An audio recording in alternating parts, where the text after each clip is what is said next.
Good afternoon বন্ধুরা, দেখো আজকে আমার লাঞ্চ রেডি হয়ে গেছে। আজকে লাঞ্চে দেখো আমি কি কি করেছি।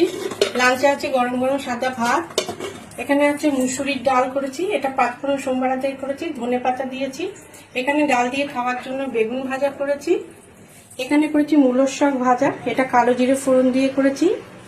এখানে করেছি মাছের তেল, আলু আর বেগুন দিয়ে করেছি, পেঁয়াজ রসুন দিয়ে। এখানে করেছি বাঁধাকপির তরকারি, আলু আর ধনে পাতা দিয়ে করেছি, ঘি গরম মশলা দিয়ে নিরামিষ। এখানে করেছি কাতলা মাছের টক, এটা পাঁচফোড়ন সোমবারে দিয়ে করেছি, আর তেঁতুল দিয়ে এটা টক করেছি। আর এখানে করেছি ডিম আলু কষা, এটা পেঁয়াজ রসুন দিয়ে করেছি, একটু কষা কষা করেছি।